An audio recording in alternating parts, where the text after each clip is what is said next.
Today, we are going to get into mental health tips for the holidays. This is my own experience. I'm no expert on mental health, but if there is even a nugget in what I'm sharing with you today that you can take away, then I think that is a success.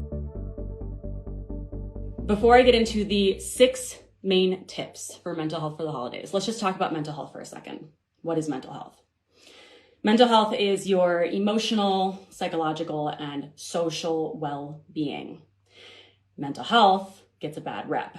It's got kind of a stigma. And the reason I like to talk about it so much is because I think your mental health is just as important as your physical health. And I think you should think about your mental health like your physical health. Okay, so have you ever had a cold? Have you ever broken a bone? Have you ever had surgery? Have you ever needed to recover for anything? That's your physical health. And in a lot of cases, it's okay in our society to need to recover during those times, to rest, to get your physical health back in order. But we don't talk about mental health the same. And I think it is the same, very similar. You have mental health, just like you have physical health.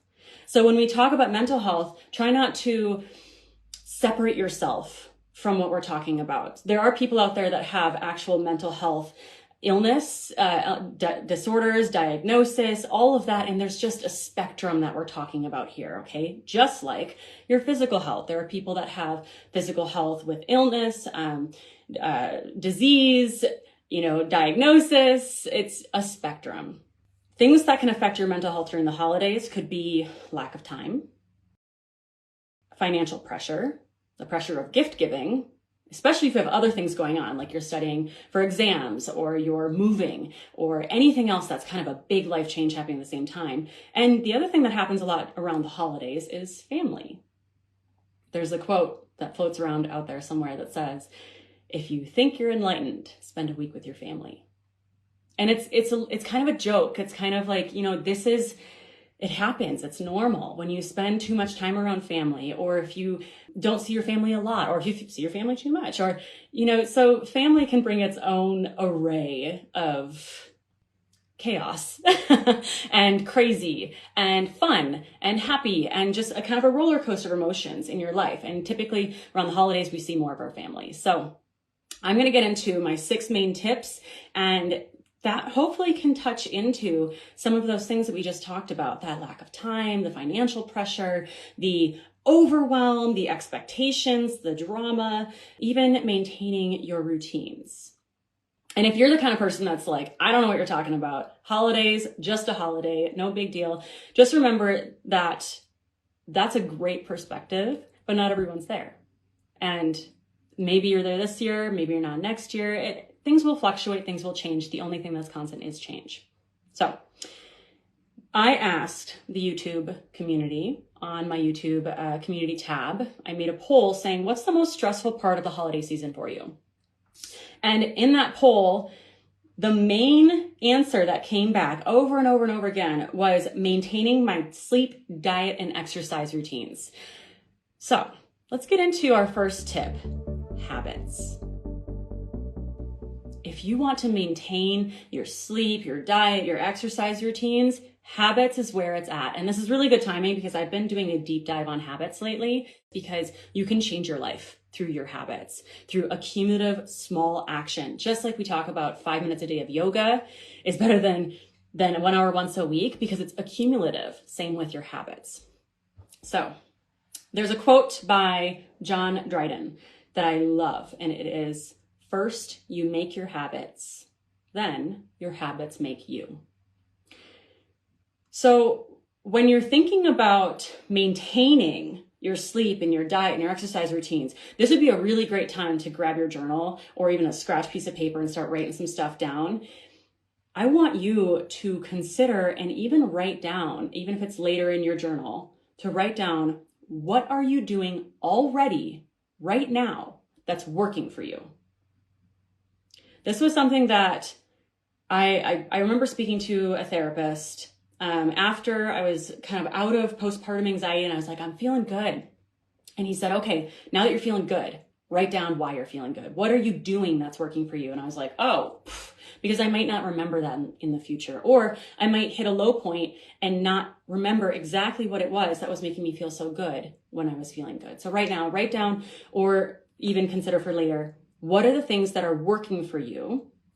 And then also write down the things that you know work for you that maybe you're not doing right now.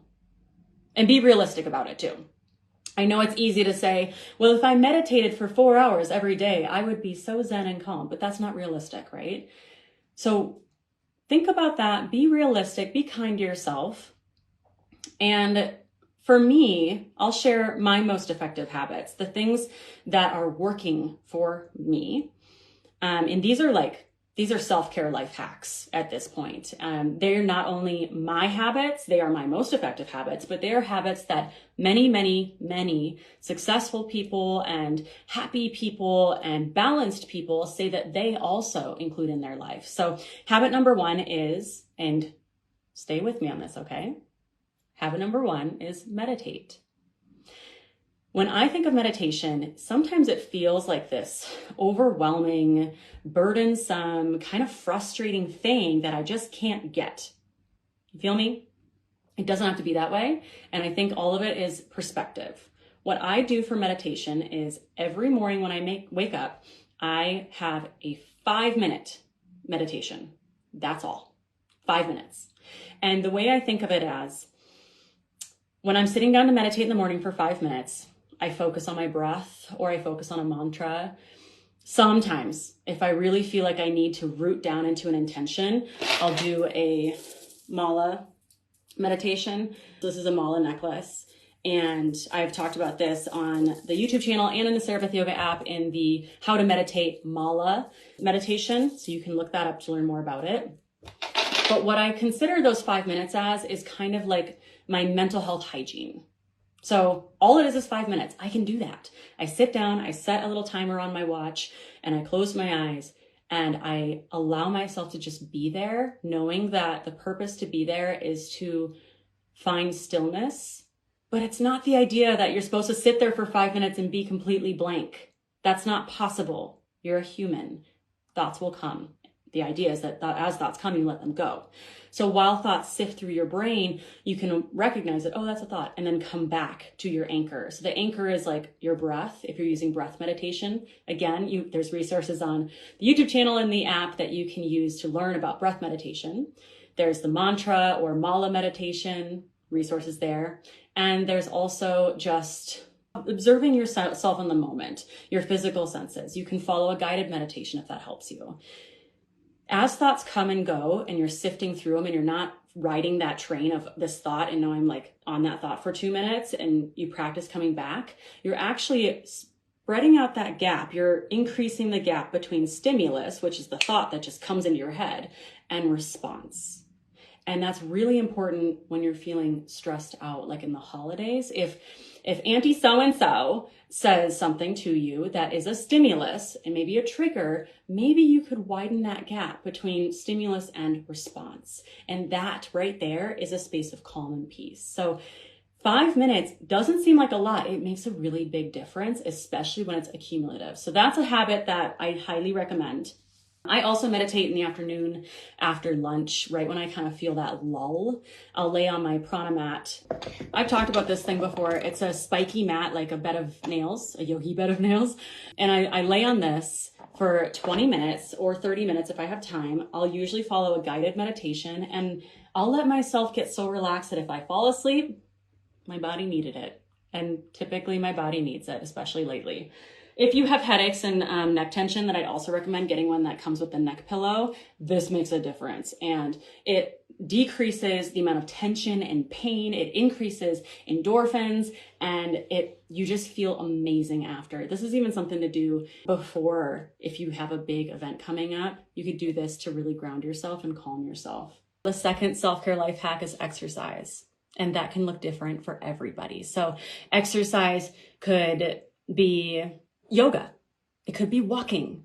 It could be weightlifting. It could be running. It could be whatever it is for you that works for you today. You don't have to be married to something. You don't have to be like yoga or nothing. It can be anything that allows you to increase your blood flow, breathe some fresh air, hopefully, and feel good. For me, I do a lot of yoga.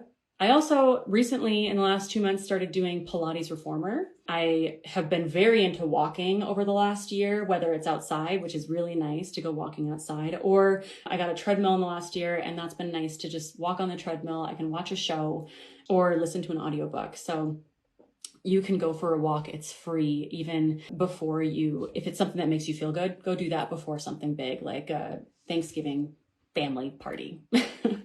The third most effective habit for me, life hack, self-care life hack that is so essential for so many people, is a morning routine. The morning routine for me, I really struggled to make a morning routine happen. I was just so used to a life with 2 really little kids. My boys are 3 and 5 now, so I feel like we're getting out of the weeds. But I was so used to waking up on their clock. Who knows when they're going to wake up? When they do, I'm up. And I'm just dragging my butt out my bedroom door and getting them ready for the day and getting their breakfast ready for them. And it was just like, I lost my entire morning routine because I was sacrificing my own time for more sleep. But there is also another quote that says, if you lose your hour in the morning for that morning routine, you'll spend the entire rest of your day looking for it. And that's how I felt until I started the morning routine. And now my morning routine is really simple. I actually use the Fabulous app. Highly recommend. If you are trying to get into habits, the Fabulous app came out of Duke University, and it's about mindfulness, and it's a behavioral app that can help you build habits and routines. And it's kind of gamified in a way that will allow you to feel good about like checking it off and then seeing the chain and all of it. It comes with coaching. So anyway, the Fabulous app, definitely recommend. I was using it and it helped me build a morning routine that is essential for me. Morning routine for me is I wake up, I wash my face, I get dressed, I make my bed, I do my physical movement exercise. Right now I'm doing something called CARS. It's a rotational exercise for all of my joints.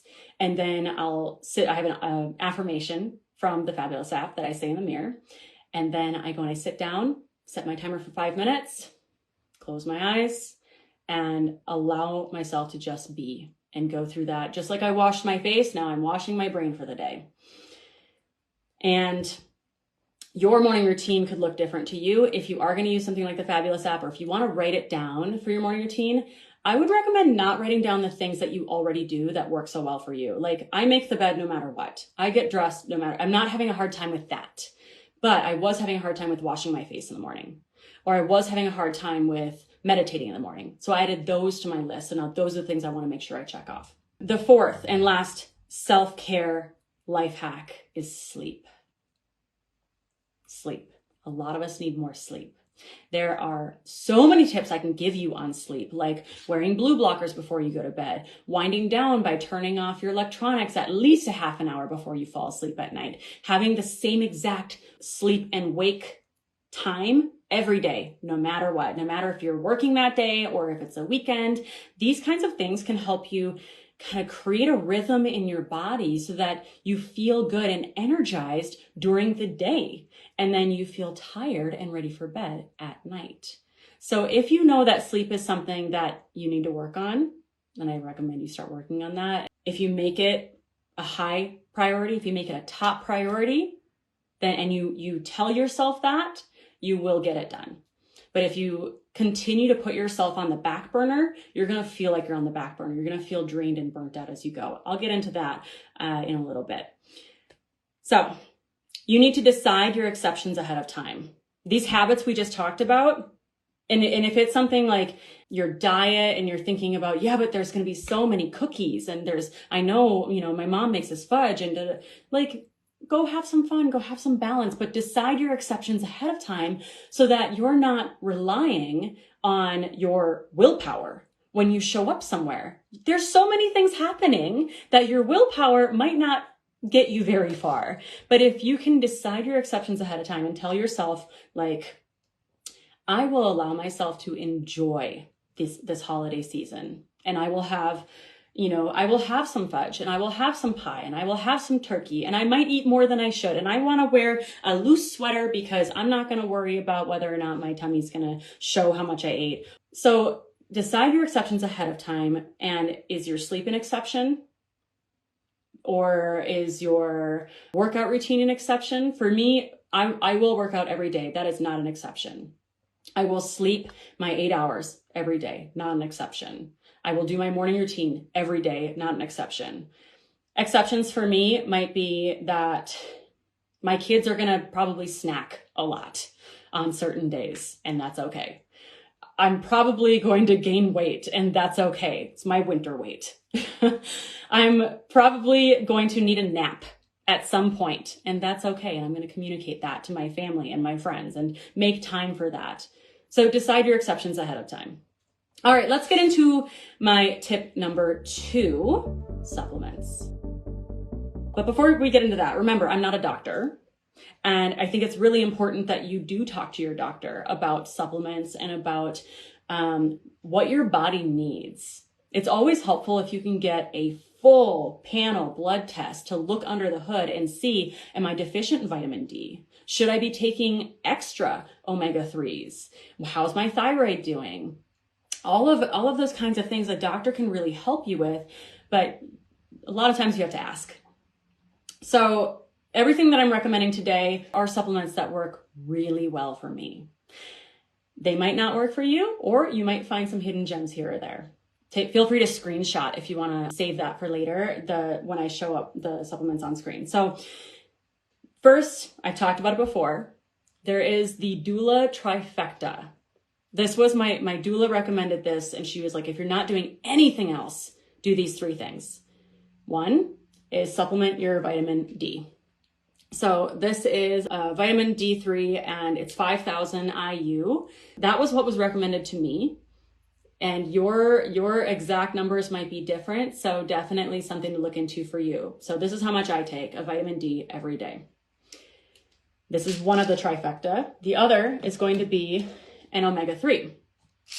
This brand I really love, Nordic Naturals, for an omega. I use it's high intensity omega-3, 1280, so 1,280 milligrams of omega-3. When I was pregnant and postpartum, we bumped that up to like the extra, which is, I think, 1,600 or 1,800. The reason I like this brand and I would recommend it to you is because it has a lemon flavor to it. I never burp up fishy aftertaste. You know what I mean? If you've ever done omegas and you did that, you want to throw the whole bottle away. This, I don't get that with this. So definitely recommend this. And then the last one of the trifecta is a probiotic. And I take the probiotic VSL3, which is a prescription strength probiotic. You can also get it over the counter. It's not, I think it's a little different. I had my gastroenterologist fill a prescription for it because I have ulcerative colitis. So this helps me in all areas of my life. But you can get probiotics in the refrigerated section of your health food store, your Whole Food store, your Sprouts, most stores in the pharmacy area. So this is the trifecta. It is omega-3, vitamin D, and a probiotic.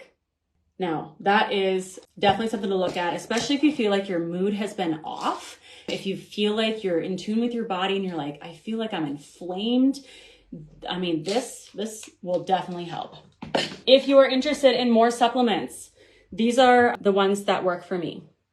Natural Calm is a magnesium supplement. This, I like to drink this at night when I'm winding down for the night.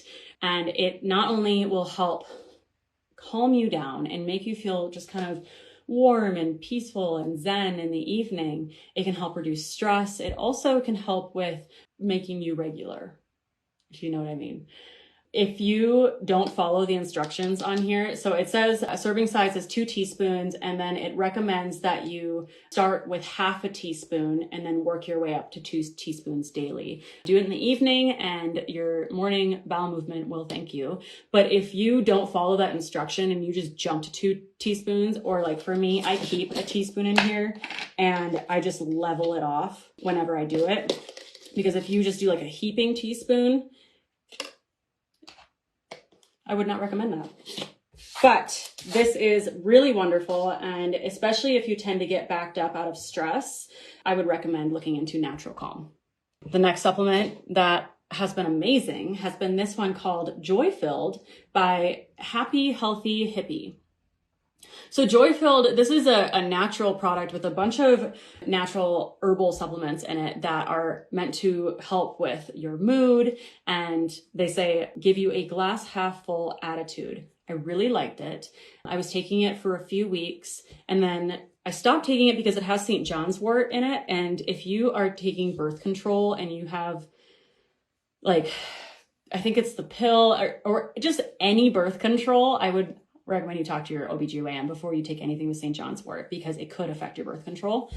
But it's got St. John's wort, ashwagandha, lemon balm leaf, ginkgo leaf, rhodiola. I take these in the morning when I do take them. I really like them. I haven't been taking them lately, so instead I started taking lemon balm leaf on its own and also 5-HTP on its own. Both of these are definitely supplements to look into, and you can definitely get them at your local stores. You can find them on Amazon.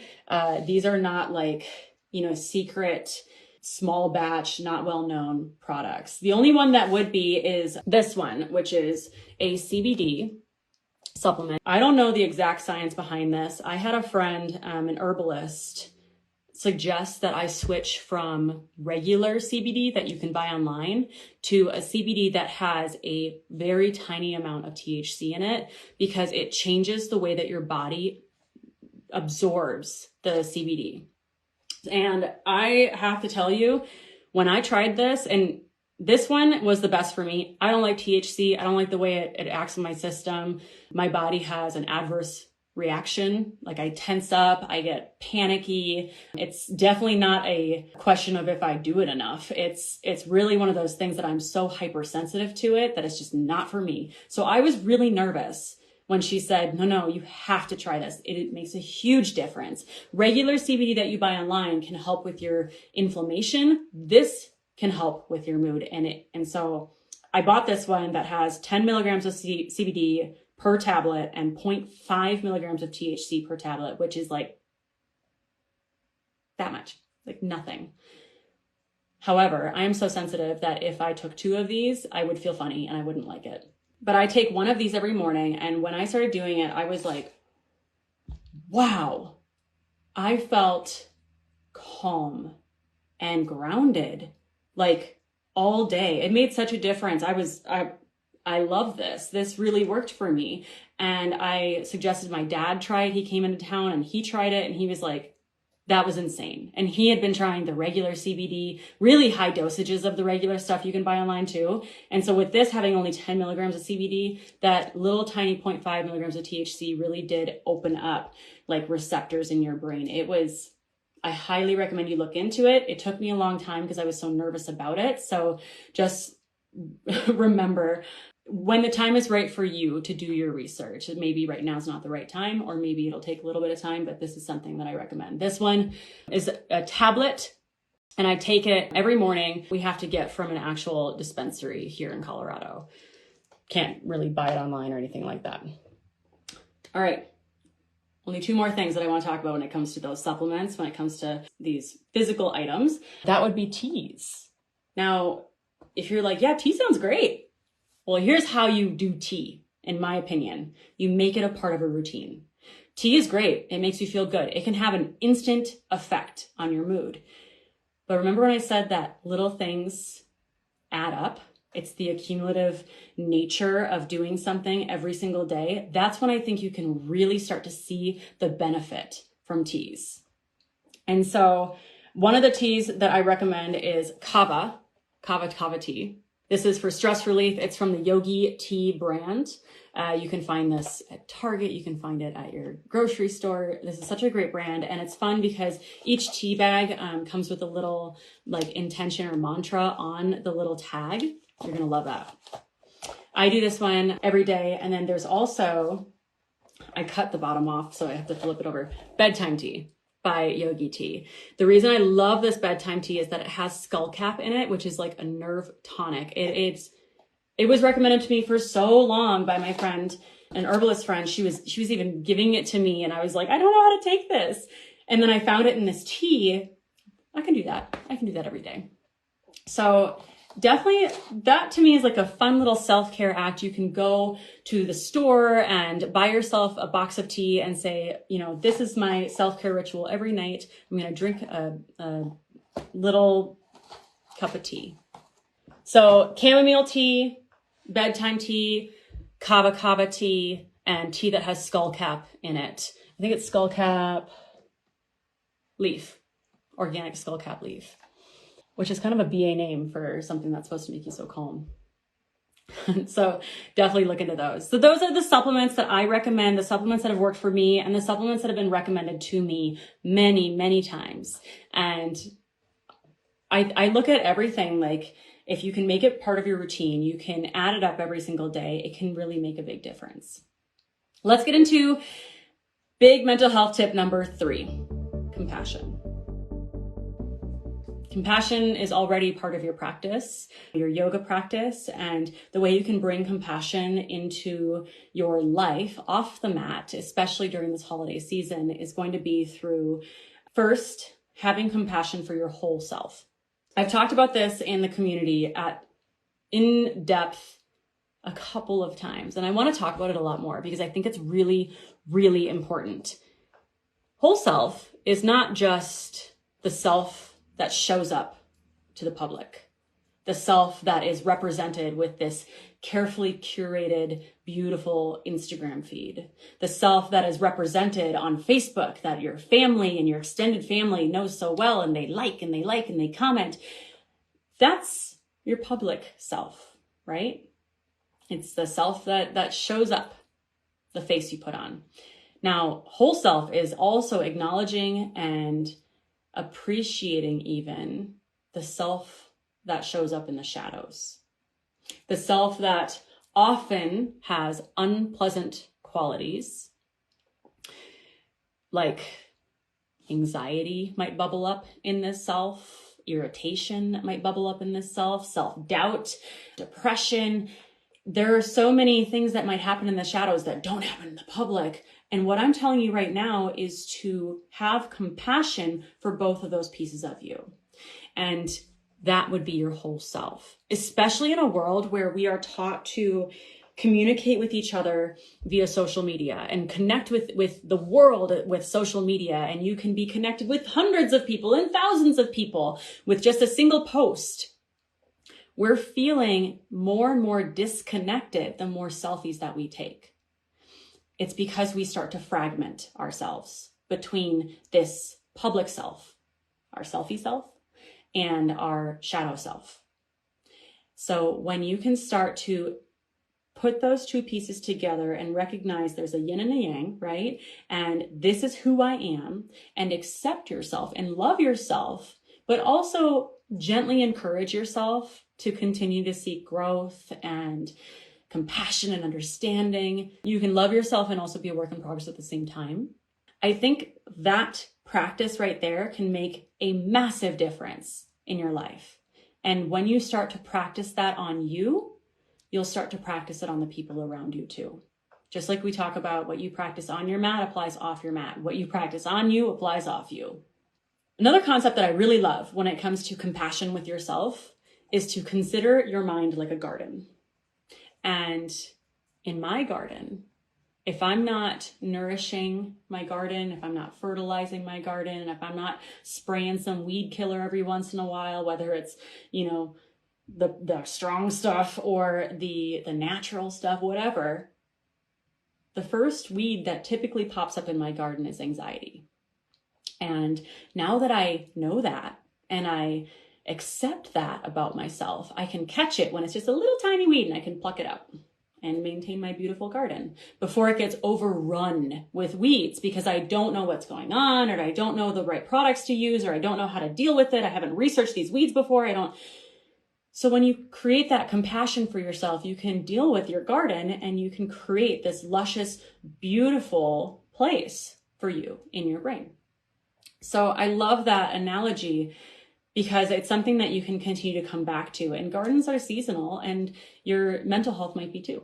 So whatever you practice, whether it's love, kindness, patience, compassion, practice it on you. And then you'll be able to practice it on others too.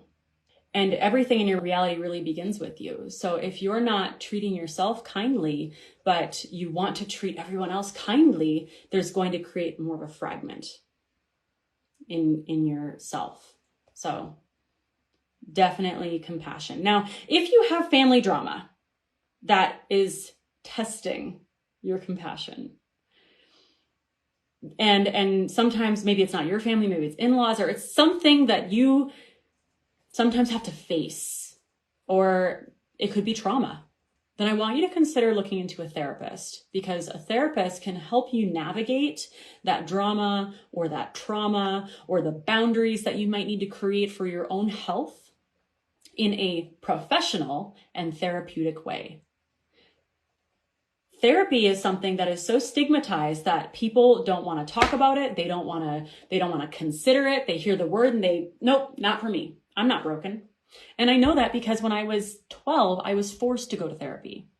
And I felt so embarrassed and so ashamed and so broken because I didn't want my friends to know. I'm going to therapy. That's awful. No, it's not. But I thought so at the time. I didn't have any models around me, anything in the society telling me that this was healthy and good for you and a good way to heal, a professional therapeutic environment. So I'm telling you that right now. If you want professional advice, if you want therapeutic advice, if you want therapeutic change in your life, therapy is where it's at. And I can tell you, most successful people I know go to therapy. And if you want to call it something else, you can call it counseling. You can call it coaching. That's how I see it.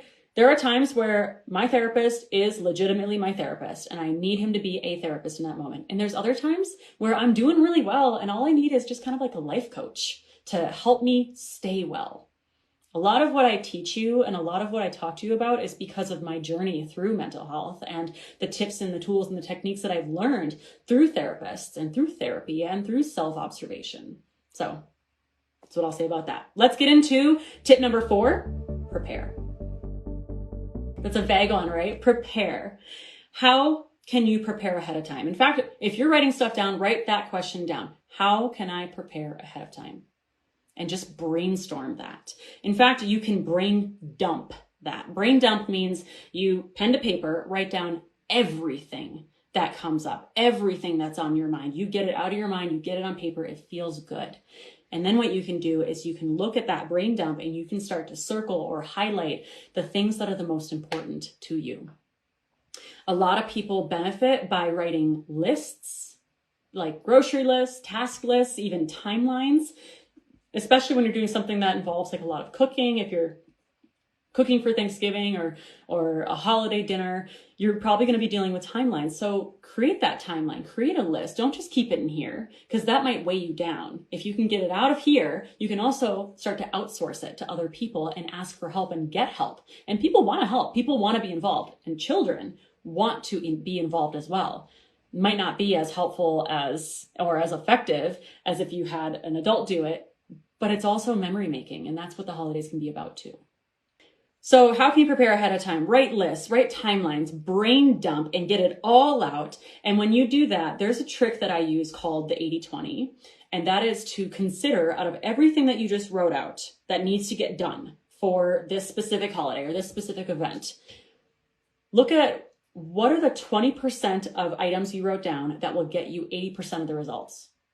And then highlight those, or circle or underline or whatever you can do to make those ones stand out to you.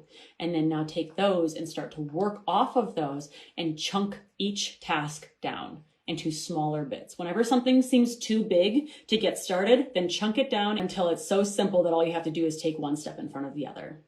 And then once you do that, you can create a massive action plan. And by that, I mean, you will know what to do and when to do it. You have your timelines, you have your list, you have your 80-20, you have things chunked down so that you can get what needs to get done. And then everything else can get pushed aside. If it's not essential, it doesn't need to get done.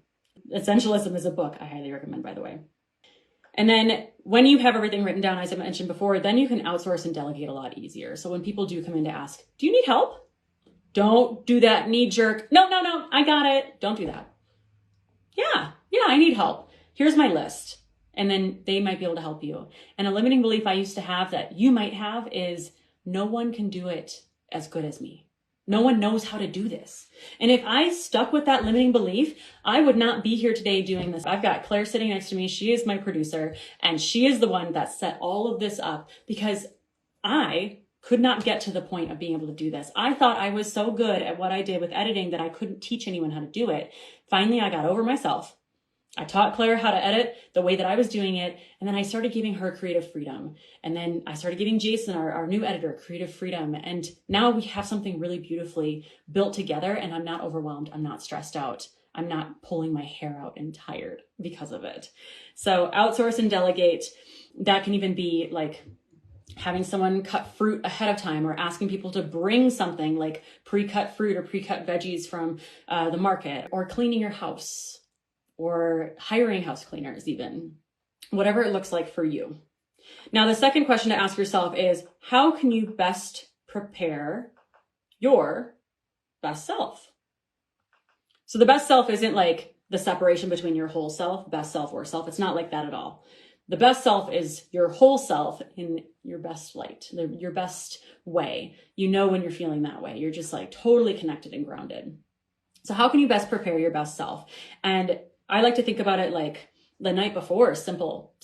What can you do the night before? Can you set out all of your clothes ahead of time so that you don't have to use your brain for that on the day of? Can you prep nutritious snacks and meals ahead of time so that when you're cooking dinner and people are like, I'm hungry, what's lunch? Or your children is what I'm thinking of. You already have something set aside ready to go, or even for yourself, so you're not starving all day long. Journaling, I mentioned all those supplements, meditation, your prana mat, exercising. These are all ways that you can help prepare your best self.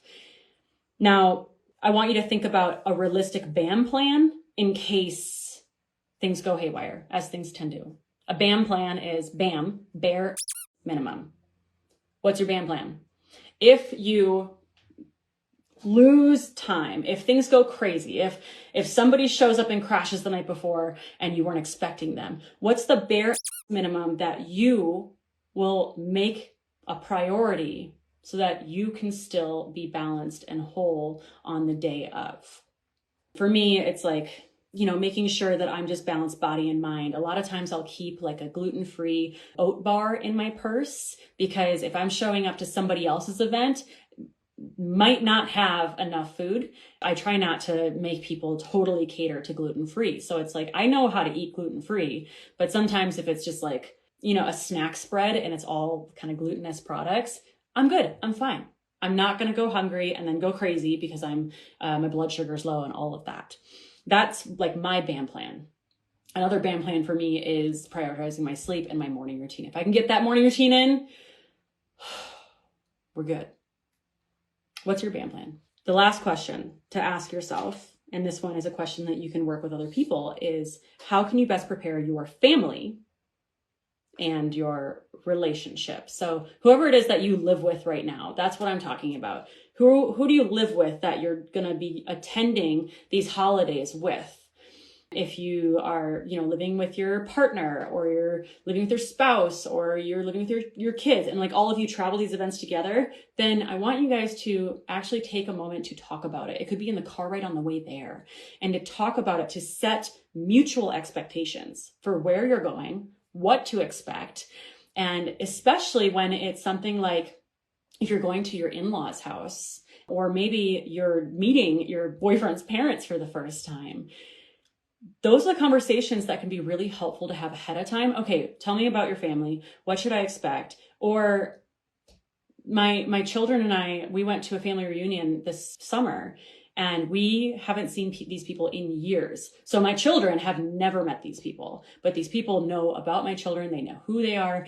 And when it was all over, my husband and I realized that we didn't properly set up our children prior to walking in those doors. And now we know that next time something like that happens, on the way there, we would have a conversation and say, okay, listen up. We're going to walk in. There's going to be a lot of people, and they're all going to be so excited to see you. They're going to want to talk to you. They're going to want to get a reaction, and they want to get a hug or a high five. And it's okay if you don't want to hug anybody, you can high five them. Even if you just feel like you want to take a moment and you're feeling like kind of nervous, you can just like flick your hand up real quick with a little smile. That's okay. And that would have set mutual expectations for everybody versus when we showed up, those poor kids got overwhelmed. And we were kind of dealing with it in the moment. We're doing the best we can at the time, but now we know. And so I'm telling you, if that applies to you, work with your family ahead of time on the drive there. And something that really is important to me and that has worked for me in my marriage, my husband and I, very early on when we first started dating, we always reminded each other when we show up at events together, we're on the same team. We would, as on the drive there, we would remind each other, we're on the same team. And we had a conversation about it. It is important that you do not make your partner or the person you're showing up with the butt of your joke. Because I know it's so easy. You know them so well. So you can make them the butt of your joke and then everyone laughs and then, haha, we're all having a good time and I broke the ice, but your partner is not having a good time and they feel isolated. Even if they're laughing, it's still isolating to be made the butt of the joke in front of a whole family that you don't know yet or that you don't know very well or that you didn't grow up with. So remember that you and the person you show up with, you're on the same team. And what that means is also that if one of the people in your team is not feeling good, or whether it's physical or mental or emotional, that you're on the same team. Go and work with your partner, your teammate. And if you need to go step outside with them and talk about it, that's what you're there for. I mean, yes, you're there to connect with your family but if you're going to take somebody to your family, you want to make sure you take care of them too.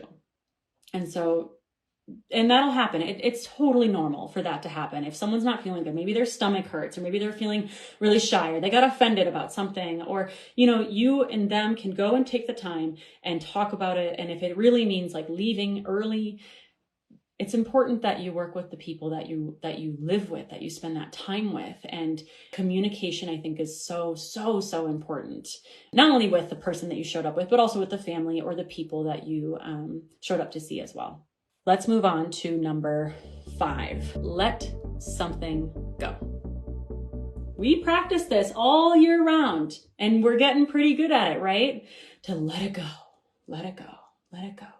And then we get to the holidays and it's like all of a sudden all these expectations and these traditions and we do it this way and it has to happen this way. Kind of pushes everything aside. Well, what exceptions are you going to make ahead of time?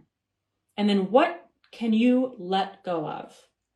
So traditions can be a beautiful thing, but sometimes traditions can come with so many expectations that you lose this sense of freedom and flexibility and even presence. And so sometimes maybe it could be a conversation to have of, let's try something new this year.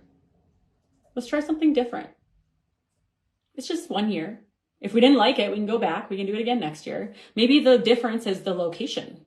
Maybe you travel, or maybe you get an Airbnb in the mountains, or maybe you go to your in-laws' house instead of going to your parents' house, or whatever. It's going to come with other people's feelings, yes.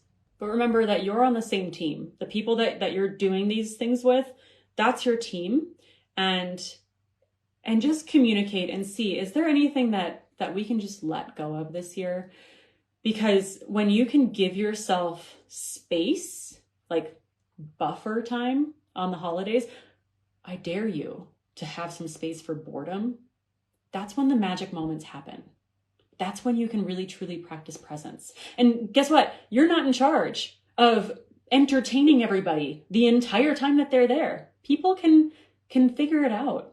People can spark up amazing conversations and start playing board games or go play outside or just make these magic moments, make memories with each other and with you if you allow for some space. And the same thing with you. Give yourself space. And sometimes if you give yourself enough space, you might use some of that space because it took an hour longer to cook the turkey or whatever. But as long as you give yourself some buffer space, and this is something that applies in a lot of places in life too, You're giving yourself space to experience the moment versus just trying to create the moment. You know what I mean? Something else you could let go of is a messy house. I like to keep my house pretty clean, but around the holidays, especially when there's like package opening, like presents, and there's like paper flying everywhere and ribbons and bows and like, you know, sometimes we're on top of it and we can get all of it into a bag, and other times, so what? I'll let it go right now. We'll get to it later. That's my let it go. And it's really about like, are my kids having a good time? Am I being so anal about keeping the house clean that my kids feel like they have to like, you know? So this is really personal to you. What is something that you could let go? And how can you say no? How can you slow down? How can you give yourself space and allow that buffer time? Let's get into number 6, intention. For an intention, we just set intentions. Our intentions picked up us at the beginning of this, right? You could do something like that. You could have intention cards. You could make your own. Or you could buy a set of intention cards. These ones I got off of Etsy. It says My Yoga Lifestyle, and this says My Daily Mantra on it. I loved these. These were really nice. But you can get any set of intention cards or make your own. Or you can just set an intention that just works for you in this moment. Ideas of intentions could be to make magic moments. An intention could be comfort. My intention for this holiday season is comfort. I want to be comfortable. I want my family to be comfortable. Everyone's comfortable. Does that make us comfortable? No, not going to do it. You know, just whatever your intention is, it could be being present. It could be gratitude. It could be compassion. Write it down. If you have an intention, even if a word keeps coming out to you, write it down. Get it out of your head. You can keep it in your pocket. You can put it on a Post-it note on your desk. You can keep it in your kitchen. You can meditate on it, using it as kind of a mantra when you're meditating, continuing to repeat that word. Anytime your mind kind of floats away, you come back, repeat the word, mind floats away, come back, repeat the word, and then you feel it. And the thing about setting an intention or gratitude or compassion or any of these things that I'm talking about is that there is actually truth to fake it till you make it when it comes to something like this. And let me explain. Even if you don't feel like you're practicing gratitude, but your intention was gratitude, and you're like, gosh, this feels so cheesy, trying to practice gratitude around the holidays and Thanksgiving. It's like, everyone's talking about gratitude. Okay, I'll give it a try. Gratitude. I'm so grateful for my house, my cat, my car, and you just keep going, and you start thinking, oh, I'm grateful that I have filtered water to drink. I'm grateful that I have the ability to buy these supplements. I'm grateful that I have this office that I can work in. I'm grateful that my husband took the kids for a couple of hours so I could do a live without them banging on the door. I'm grateful. And you just keep going and going. What happens is that you start to rewire your brain. So nerve cells that fire together, wire together. And what can happen with your brain is it's very similar to like a big snowy hill, untouched snowy hill, right? And your sled goes down that hill. Well, like that one line you just took was gratitude down that hill. And then you bring your sled back up and you go down that same line, gratitude, down that hill. You bring your sled back up, you go down that same line, gratitude. Well, what happens when you ride your sled down that same line more than once, 2, 3, 4 times in a row? You start to dig a deeper little divot for your sled. You create this really strong slide down that hill. And that's like what's happening in your brain, is that you are wiring your brain to fire, gratitude, gratitude, gratitude. And you're building those connections so strong that eventually you start feeling gratitude. You try to put your sled on a different path. Today, I'm feeling angry and resentful. I'm going to put my sled down and I'm going to turn it this way. And then, whoa, and you start going down your same path that you made before, gratitude. That could happen. And it does happen. So that's what I mean when I say you can still fake it till you make it, okay? You don't have to feel grateful to feel grateful. You can make it happen over time and with consistency. And just like everything that I said before, it's those little pieces as you go. So little practices throughout the day make the biggest difference in your life. And that is it for our mental health tips for the holiday. And I hope you guys have a great rest of your day. Keep talking in the comments. Keep the conversation going in the comments. If you found that a tip was especially helpful for you, write it in the comments. And even if you come back to this way later down the road, keep that conversation going. I think this is a conversation that we should continue to have and remind each other of, especially when it's so easy to remember things that work for you when you're feeling good, but then it can feel really overwhelming and daunting when you're not feeling so good. So let's remember what works. Let's journal it out. And I will see you guys soon. Hi, I'm Sarah Beth, and I'm here to help you get fit, happy, and healthy through yoga. You're gonna love my free 7-day beginner yoga challenge with simple beginner level yoga videos to help you get fit and flexible fast. All you need to do to get access to this challenge is click the first link in the comments below, enter your name and email, and I'll instantly send you the challenge calendar and all the details. Now, did you enjoy this video? Let me know by clicking the like button below, and don't forget to subscribe and hit that notification bell so you never miss when I upload a new free yoga video. Have a good day.